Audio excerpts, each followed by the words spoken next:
안녕하세요, 빨간아재입니다. 저는 지금 법원인데요. 오늘 법정에서 검찰이 이렇게까지 친절하고 넓은 아량을 베풀 수도 있는 사람들이었구나 하는 장면을 법정에서 목도를 했습니다. 굉장히 생경한 장면이었어요. 오늘 이화영 전 부지사 재판이 진행됐는데요. 오전 공판은 오전에 말씀드린 대로 그 증인신문이 비공개로 진행이 됐습니다. 그러다가 12시 조금 넘어서 공동피고인인 방용철 쌍방울 부회장에 대한 보석신문이 있었습니다.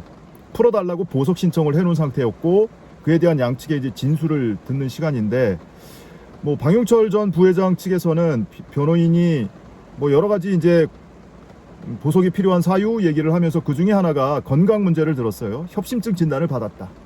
굉장히 위험하다. 그리고 이대로 두면 심근경색으로 번질 수도 있다.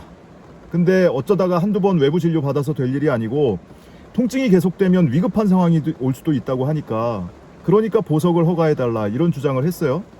근데 이에 대해서 검사의 발언이 굉장히 깜짝 놀랐습니다. 검찰도 의견 진술을 할 거 아니에요? 검찰이 뭐라고 하냐면, 이미 기각 의견을 냈다. 허가해주지 말고 보석 기각해달라고 의견을 냈는데, 오늘 피고인 측에서 낸 참고자료 진단서를 보니까 실제로 치료를 받아야 하기는 하겠더라. 그리고 우리가 조사할 때도 이 통증을 호소해서 조사가 중단된 적도 있었다. 그런 의견을 추가로 낸다. 풀어주라는 얘기죠. 서면으로 낸 의견서에는 기각 의견을 냈어도 법정에서 재판장한테 우리가 보니까 실제 아프던데요, 치료 받아야 되겠던데요, 이런 얘기를 한 거예요. 굉장히 보기 드문 광경이죠.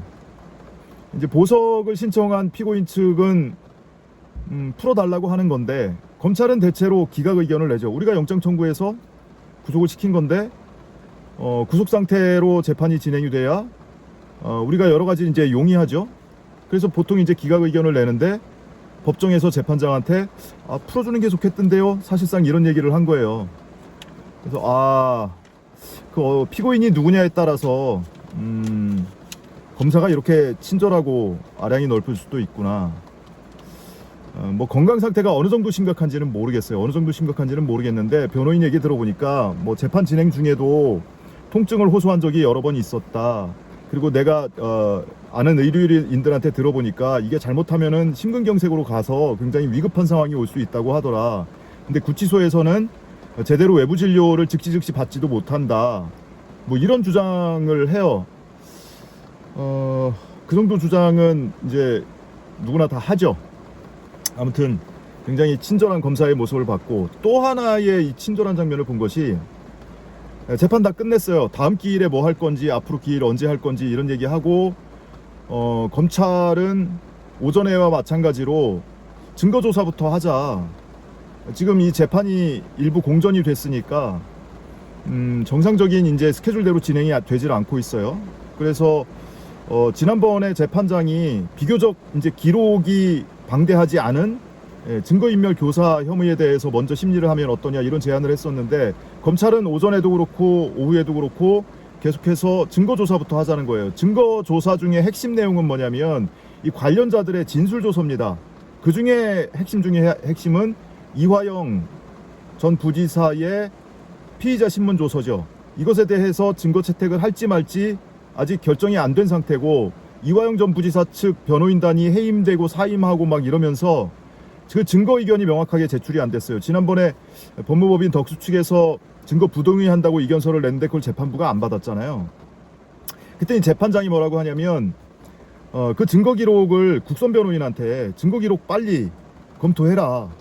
그리고 서면으로 의견서 내라, 이런 거예요. 그리고 피고인한테도 직접 얘기를 합니다. 이화영 전 부지사한테도. 그러니까 본인의 참고인 진술조서, 본인의 피의자 신문조서에 대해서 증거 채택에 동의하는지 부인하는지 그 의견을 빨리 내라는 거예요. 증거 채택에 동의를 하면 법정에서 그것이 이제 공개가 되겠죠. 그거를 제시하면서 이제 증인신문을 할 것이고, 그 내용에 대해서 서증조사를 하면서 증거조사하면서 그 내용을 검찰이 PPT까지 하면서도 설명을 할 수 있는 그런 기회가 주어질 겁니다. 자, 근데 이 얘기까지 하고 나서 재판이 끝났단 말이에요. 끝났는데 제가 오전 영상에서 말씀드렸는데 그 국선 변호인이 이 사건 기록을 제대로 검토할 수 있을까? 과연 지금까지 5만 페이지에 달하는 사건 기록을 복사라도 했을까? 이런 말씀을 드렸는데 복사 신청도 안 한 것 같아요. 오늘 끝나고 나니까 검사 3명이 국선 변호사한테 먼저 다가갑니다. 다가가서 다음에 조사 일자 언제 할지, 그리고 기록 열람 등사 어떻게 할지에 대해서 얘기를 하는데, 이 국선 변호인이 난감해하는 거예요. 굉장히 다소곳한 자세를 취하면서 우리 그 변호인이 3명인데 사무실에 직원이 1명밖에 없다. 그러면서 그 재판 수사 기록 또는 사건 기록 열람 등사를 아직 신청도 안 한 것 같더라고요. 검사가 열람 등서 신청서부터 빨리 내라라고 얘기를 해요. 그래서 우리가 직원이 1명밖에 없다고 국선 변호인이 난감해하니까 검사가 이렇게 미소를 지으면서 그러면은 우리가 복사를 해드릴까요? 와우, 아주 친절한 검사의 모습. 그래서 잘 들리지 않죠, 자기들끼리 저쪽에서 대화를 나누는 거니까. 근데 이제 대화 끝날 때까지 이렇게 끝까지 좀 들어보려고 했는데 대체로 그런 내용이에요. 그래서 검찰이 그 기록을 본인들이 열람 등사를 해주겠다. 그 보통은요 이 사건 기록을 변호인이 선임이 되면 변호사 사무실에서 이제 직원을 보내죠. 직원을 보내서 거기서 몇 날 며칠, 기록이 많은 경우에는 몇 주 몇 달간에 걸쳐서 기록을 복사합니다.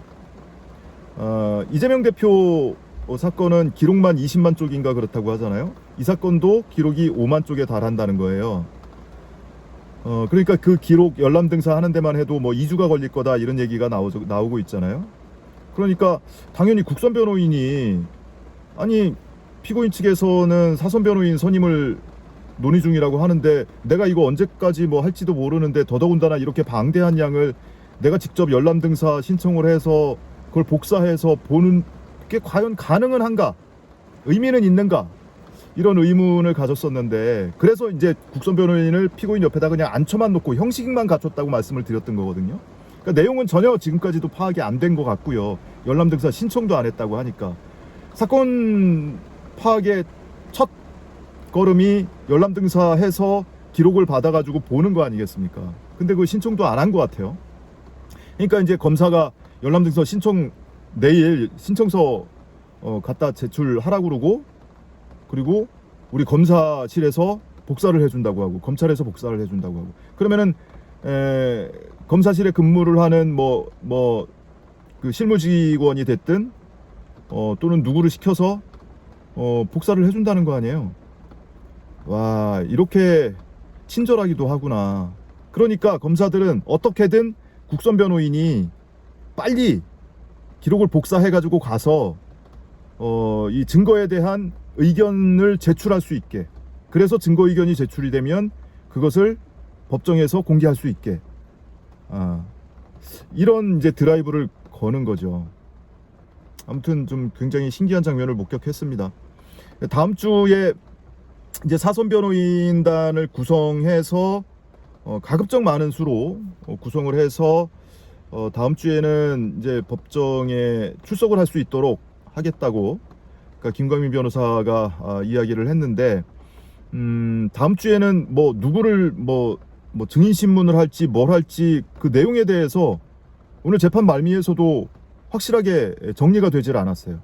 일단 기록 빨리 보고 그 다음 기일이 열리기 전에 최대한 빨리 기록 복사해주고, 그것에 대해서 증거 의견 내면 검찰이 요구하는 대로 증거 조사를 하자, 서증 조사 한다면서 그 피의자 신문 조서나 이런 거 내용을 갖다가 법정에서 다 현출하고 제시하고 이러면서 그게 이제 언론을 통해서 공개되게끔 하려고 하는 게 이제 검찰의 목표인 것 같아요.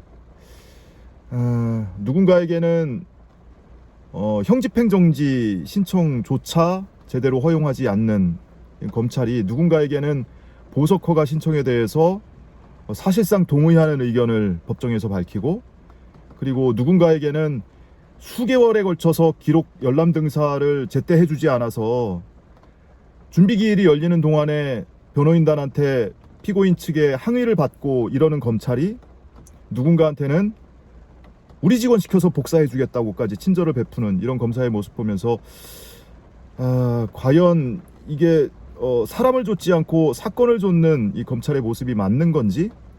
뭐 친절하면 좋죠. 근데 그게 이제 누군가한테만 적용이 된다는 게 그게 문제죠. 자, 하여튼 희한한 광경 목격해서 오후에 목격한 소식 여러분께 전해드리고 이걸로 마치겠습니다. 고맙습니다.